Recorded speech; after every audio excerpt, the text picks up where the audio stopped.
दूसरा स्वरूप हो गया आदि स्वरूप, देवी देवता के रूप में हम सतयुग में आते हैं। रत्न जड़ित सोने के मुकुट हमारे सिर पर रहता है।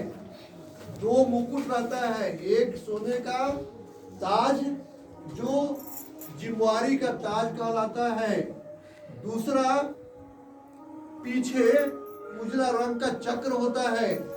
जो संगम पर हम पवित्र बनते हैं तो वह पवित्रता का ताज हमें आदि स्वरूप में सतयुग में मिलता है। डबल ताजधारी होते हैं, एक जिम्वारी का ताज देवी देवता का मुकुट और दूसरा प्यूरिटी का ताज। और सोने के महल, हीरे के महल में हमारा वास होता है। इच्छा शक्ति से वहां सारे कार्य होते हैं और संकल्प शक्ति से वहां पर नया दुनिया आगे बढ़ती है, बच्चे होते हैं। और पुष्पक विमान हमारे लिए जब चाहते हैं हमारे लिए हाजिर होता है। ये हमारा हुआ आदि स्वरूप जो देवी देवता का स्वरूप है। ठीक है, अनादि स्वरूप आत्मा अजर अमर अविनाशी, आदि स्वरूप देवी देवता। अब आइए तीसरे स्वरूप में, पूज्य स्वरूप। याद करिए, हम जो सतयुग में आते हैं देवी देवता के रूप में, द्वापर से हमारा जगह मिलता है मंदिरों में। हम पूज्य स्वरूप में आते हैं, जड़ मूर्ति बनती है हमारी और हम पूजे जाते हैं देवी देवता के रूप में। संगम पर जो जैसा पुरुषार्थ करते हैं, जो जैसा तन मन धन से ईश्वरीय सेवा में मददगार बनते हैं, उन्हें सतयुग के बाद जो शुरू होता है पूज्य स्वरूप, जो जड़ मूर्ति के रूप में हम मंदिरों में आते हैं, तो संगम युग पर पुरुषार्थ के अनुसार हमें बड़ा और छोटा मंदिर मिलता है। सोचिए, वही मंदिर देवी देवताओं के लिए आपके क्षेत्र में अरे राज में भी है और वही कहीं कहीं मंदिर खेत के खलियान में छोटा सा भिंडी बना करके वहां देवी को स्थापित किया गया, वो भी मंदिर है और वो अरेराज भी मंदिर है। तो हमारे में से ही लोग जाकर के कोई अरेराज में बैठेंगे और कोई सरेह में भी छोटे बड़े मंदिर में जाएंगे। तो तीसरा स्वरूप हमारा पूज्य स्वरूप, देवी देवता का जड़ मूर्ति जो द्वापर में मंदिरों में स्थापित हमारी होती है।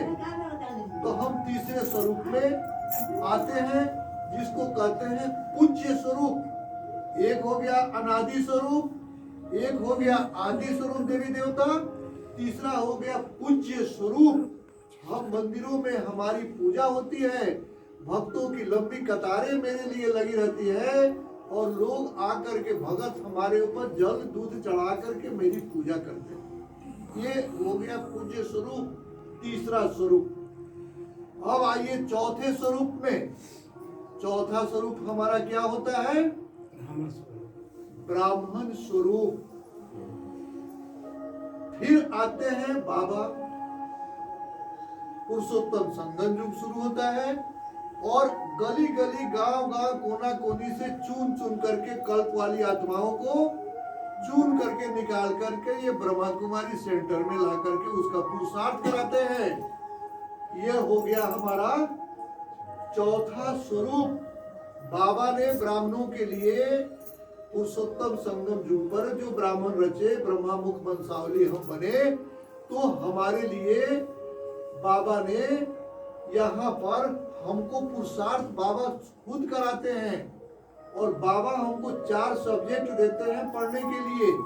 और जैसे हम ब्राह्मण जीवन में प्रवेश करते हैं, हमारा मरजीवा जन्म होता है, यानी कलयुग से हम मर करके ब्राह्मण बनते हैं, तो हम कहते हैं ब्रह्मा मुख वंशावली। हम बन जाते हैं ब्रह्मा मुख वंशावली ब्राह्मण, ब्रह्मा कुमार और ब्रह्मा कुमारी। और बाबा हमको पढ़ाकर लिखा करके हमको उस योग्य बनाते हैं कि हम सतयुग में जाएं।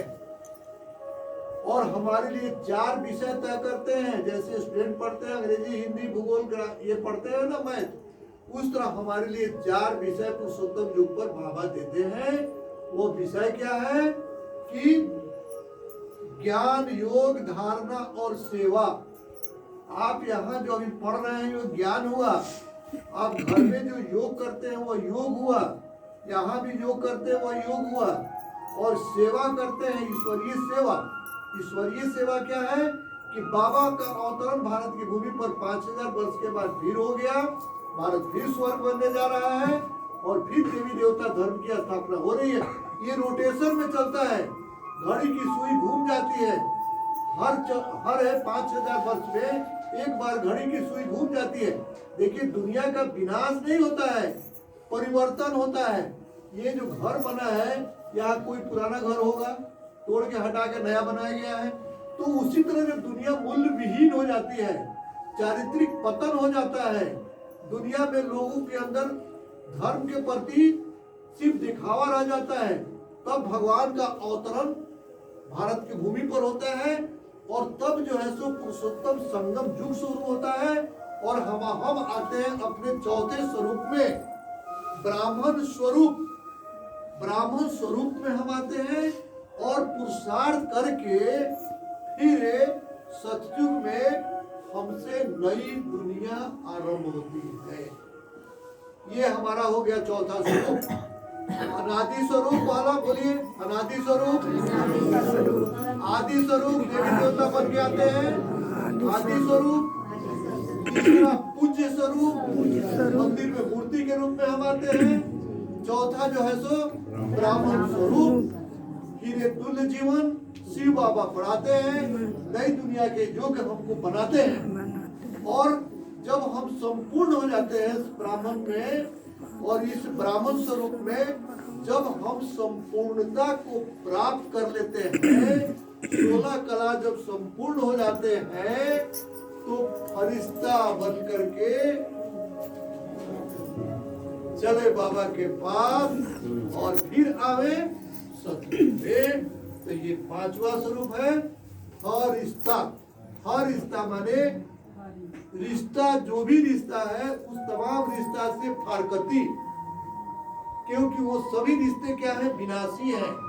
और एक बाबा अविनाशी और मैं आत्मा अविनाशी, जो हमारा पहला स्वरूप हुआ अनादि स्वरूप। तो वह अनादि स्वरूप हमारा मूल घर कहाँ है, परम धाम ऊपर भगवान के पास है, वो हमारा मूल घर है। तो मूल घर है, 84 जन्म लेते हैं, 84 को माँ बाप भाई बहन पति पत्नी मिलता है, सब बदल जाता है। इस जन्म का याद यहाँ है, पिछले जन्म का याद नहीं है। लेकिन बाबा तो याद है, वो तो खत्म नहीं होते हैं। वो अविनाशी बाबा है और अविनाशी यह आत्मा। तो अनादि स्वरूप, एक बार रिपीट करिए आप लोग। अनादि स्वरूप मैं आत्मा अजर अमर अविनाशी, ये अनादि रोल है मेरा, हर बार हमारा ही आता है रोल। दूसरा आदि स्वरूप देवी देवता, मुकुट सोना का मिला हुआ है, पीछे पवित्रता का मुकुट है, 2 मुकुट। आदि स्वरूप देवी देवता बनकर हम आते हैं। तीसरा पूज्य स्वरूप, मंदिरों में मूर्ति के रूप में आते हैं, भगत लोग हमारी पूजा करते हैं। चौथा ब्राह्मण स्वरूप, फिर पुरुषार्थ करते हैं, फिर बाबा आते हैं, हीरे तुल्य बनाते हैं। और संपूर्ण होकर 5वां स्वरूप तमाम रिश्तों से फारकती करके फरिश्ता, फरिश्ता माने रिश्ता से फारकती लेकर चले बाबा के घर। ठीक है, ओम शांति।